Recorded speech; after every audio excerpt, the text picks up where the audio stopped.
Rahim. My name is Muhammad Usama Ikrar and I am the student of BSc 7A. Today my topic is poverty in Pakistan. The definition of poverty first. Poverty is a state or condition in which a person or community lacks a financial resources and essential for a minimum standards of living. Poverty means that income level from employment is so low that basic human needs can't be met. In poverty, people and families might go without proper housing, clean water, healthy food, and medical attention. Each nation may have its own threshold that determines how many of its people are living in poverty. इसको हम इस तरह define कर रहे हैं कि means में हमारी जो इनकम है वो बहुत कम है और हमारे जो अखराजात हैं वो बहुत ज़्यादा है।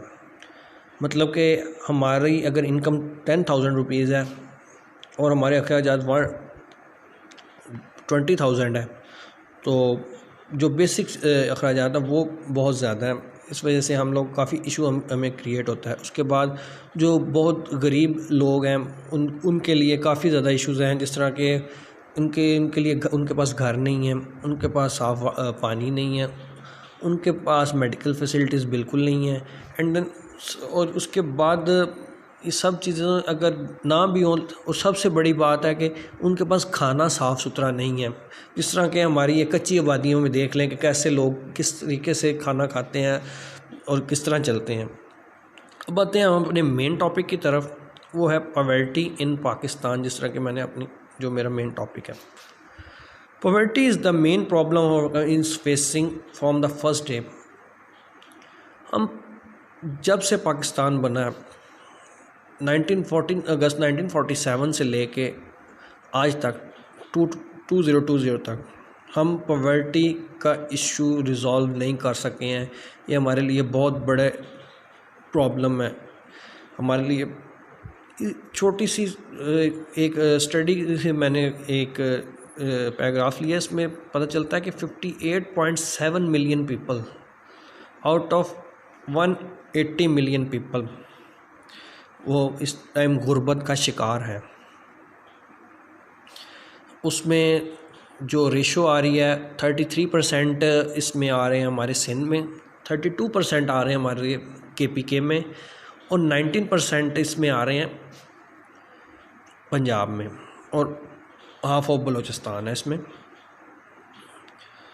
और गवर्नमेंट इसमें कुछ काम मतलब कि नाकाम हो चुकी है इसको गुर्बत को ख़त्म करने में। इसके जो मेन इश्यूज़ हैं, सबसे बड़ी इशू है हमारे पास पॉपुलेशन इशू है। जिस तरह का सबको पता है कि पाकिस्तान में पॉपुलेशन कैसे इंक्रीज़ हो रही, आबादी किस तरह बढ़ रही है, उसकी सबसे बड़ी वजह यह है कि हमारे जो लोग हैं वो मतलब कि अनएजुकेटेड हैं। उनको मतलब कि कोई इसमें वो बच्चे पैदा करते जा रहे हैं, ठीक है, किसी के 6 बच्चे हैं, किसी के 7 बच्चे हैं, और इसकी इनकम है 10,000, 20,000, 25,000, इससे ज़्यादा इनकम नहीं है। और आजकल के हालात में हमें पता है कि इतनी इनकम में इजीली कोई भी सरवाइव नहीं कर सकता। कुछ बच्चों के इश्यूज़ आ जाते हैं, मतलब कि उनके पढ़ाई पे अखराजात आते हैं। उसके बाद बाकी इशू कपड़े जूते सब कुछ इशू प्रॉब्लम क्रिएट होती हैं, ठीक है। अगर यही किसी के 1 या 2 बच्चे होंगे, ठीक है, वो इजीली इसको हैंडल कर लेगा, ठीक है। इसके लिए मतलब इसकी छोटी सी मिसाल ये है कि जितने ज़्यादा लोग होंगे, जितने लोगों का ज़्यादा का पेट पालना पड़ेगा, उतनी क्राइसिस इंसान के लिए बढ़ते जाएंगे। कमाने वाला एक होगा और खाने वाले 8 से 9, 10, 12 हमारे जनरल सी बात है कि 8-10 तो तकरीबन घर के अफराद होते हैं और एक बंदा कमाने वाला होता है, और रिसोर्सेज उसके पास बिल्कुल नहीं होते। सिर्फ 20-25 हज़ार तनख्वाह में ही वो पूरा करता है। इसमें रीज़न्स आ जाती हैं कि लोग अनएजुकेटेड हैं, ठीक है ना, लोगों को पता नहीं है कि पैसे कैसे ज़्यादा कमाए जा सकते हैं, ठीक है। एक दिहाड़ीदार है, वो 800 रुपये की रात को दिहाड़ी लेके आता है, उसके बाद काम बिल्कुल ख़त्म हो जाता है। उसको नहीं पता कि मैं दूसरे तरीक़ों से काम कैसे कर सकता हूँ, वो क्योंकि वो पढ़ा लिखा नहीं है, उसको नहीं पता कि किस तरह ये सारे काम होंगे, ठीक है ना। अगर जिस तरह के आजकल बहुत से कंप्यूटर पे लोग काम कर रहे हैं, ठीक है ना, बाहर के ममालिक में कर रहे हैं, इवन कि इंडिया में बहुत ज़्यादा लोग पैसे कमा रहे हैं इन कामों से, ठीक है ना। और एग्रीकल्चर इशू आ जाते हैं, ठीक है ना।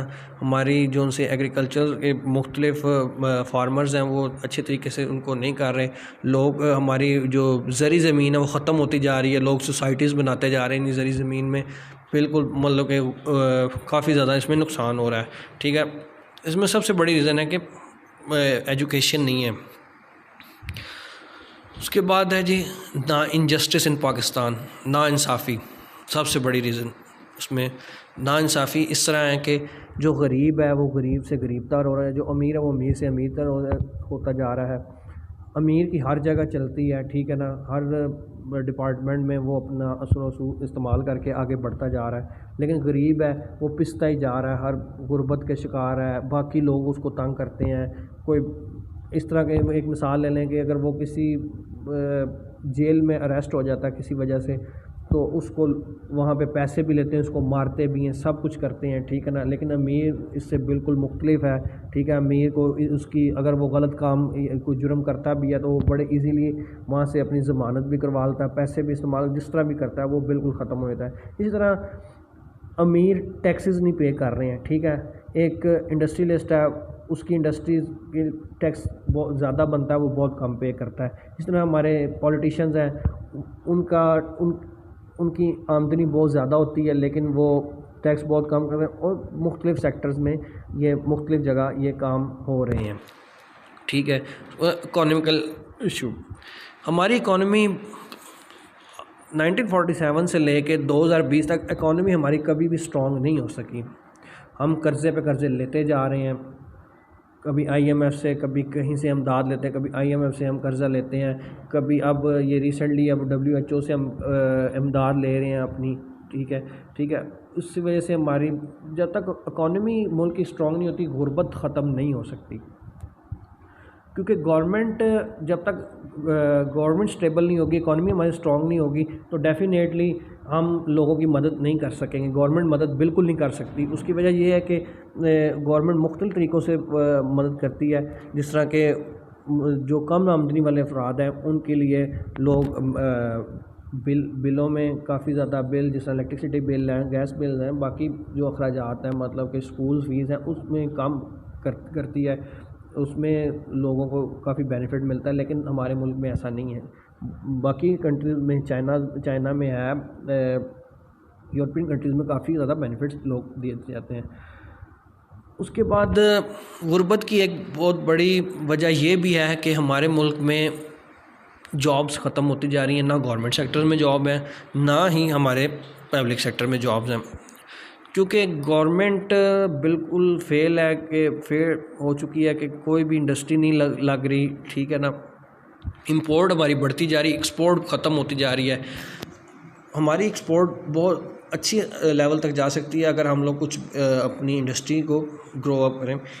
अब इंडस्ट्री बंद होती जा रही है। अब टेक्सटाइल इंडस्ट्री ले लें आप, इस तरह आप ले लें, शुगर इंडस्ट्री है, ये काफ़ी इंडस्ट्रीज़ हम कम होती जा रही हैं। जिस तरह कि हम ये मिसाल ले लें, ये इसकी फ्लोर इंडस्ट्री, आटे की हमारी जो सी एक्सपोर्ट है वो कम होती जा रही है, बहुत कम होती है, मिल्स बंद होती जा रही हैं, ठीक है। उसी वजह से जॉब्स नहीं है, बाकी काम नहीं है, कारोबार नहीं है, उससे क्राइम रेट बढ़ता है, लोग मुख्तलिफ़ जराइम में सर अंजाम देते हैं। उसकी वजह यह है कि इस तरह के मोबाइल छीनना, गाड़ी छीनना, बाइक छीनना, घरों में डाके मारना, मुख्तलिफ़ चीज़ों में लोग नुकसान लोगों को पहुँचाते हैं, ठीक है। उससे हमारा काफ़ी लोगों को काफ़ी ज़्यादा नुकसानात होते हैं।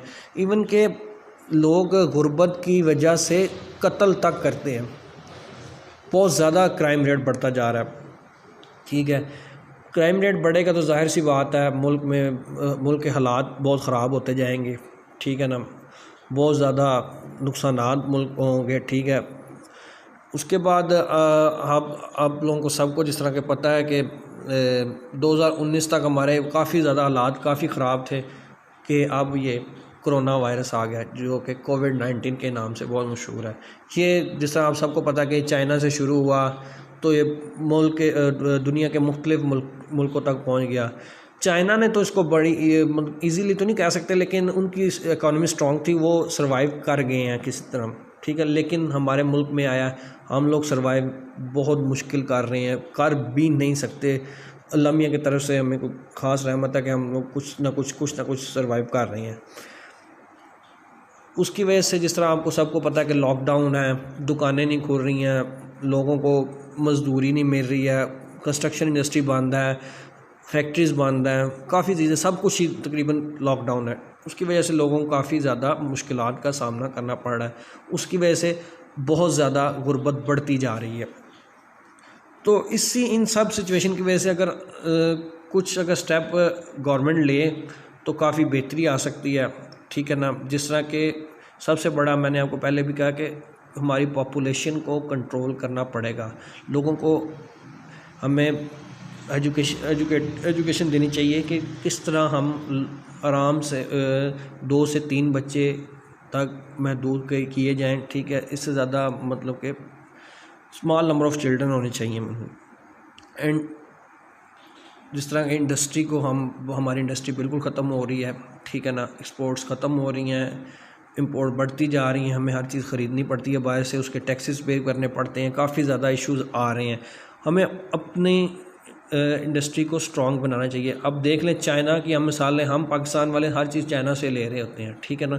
चाइना ने अपनी इकॉनमी स्ट्रॉन्ग इसी तरह की है, इंडस्ट्री अपनी बढ़ा ली है, ठीक है ना। उसके बाद उनकी एक्सपोर्ट बहुत ज़्यादा हो गई है, इंपोर्ट उनकी कम है। हमारी इंपोर्ट ज़्यादा होती जा रही है, एक्सपोर्ट कम होती जा रही है। तो हमें अपनी एक्सपोर्ट को बढ़ाना चाहिए। उसके बाद एजुकेशन, सबसे अगर कोई इंसान तालीम याफ्ता होगा तो वो आगे इस तालीम याफ्ता होने की वजह से अपने गुर्बत को ख़त्म कर सकेगा, अपने आराम से लोगों से काम ले सकेगा, इजीली अपने लिए काम ढूंढ सकेगा। तो हमें एजुकेशन की तरफ मेन अपना पर्पस रखना चाहिए कि हम एजुकेशन के थ्रू कैसे गुर्बत को कम करेंगे। उसके बाद है, और एजुकेशन से हम क्राइम रेट भी कम कर सकते हैं। ये सबसे मेन वजह है। इसकी वजह ये है कि अगर जो पॉवर्टी है वो उसको कहते हैं माँ है क्राइम की, ठीक है ना। अगर गुर्बत होगी तो जाहिर सी बात है वो लोग अपना पेट पालने के लिए कहीं ना कहीं से जुर्म करेंगे, ठीक है ना। तो अगर हम उनको एजुकेशन देंगे, मुख्तलिफ़ तरीके से उनको बताएंगे, इस्लामिक पॉइंट ऑफ व्यू से हम उनको एजुकेट करेंगे कि इस्लाम में कितना गुनाह है कि किसी के साथ गलत काम करना, तो इस तरह हमारा क्राइम रेट भी कम होगा, ठीक है ना, और पॉवर्टी भी कम होती जाएगी इंशाल्लाह। और लास्ट में अगर हम कहेंगे कि सेवरल पॉलिसीज़ हम अपनाएं, हम भी और गवर्नमेंट भी, ठीक है। गवर्नमेंट को चाहिए कि मुख्तलिफ प्रोजेक्ट्स पे काम करें, कैपिटल प्रोजेक्ट्स शुरू करें, ठीक है ना। जिस तरह के ये काफ़ी बड़े बड़े रोड्स प्रोजेक्ट्स हैं, हॉस्पिटल्स हैं, और भी काफ़ी ज़्यादा जिस तरह के नई गवर्नमेंट सेक्टर पे फैक्ट्रीज़ लगाई जाएं, इससे लोगों को रोज़गार मिलेगा और लोग इजीली अपने घर के अखराजात पूरे करेंगे और आराम से सर्वाइव कर सकेंगे।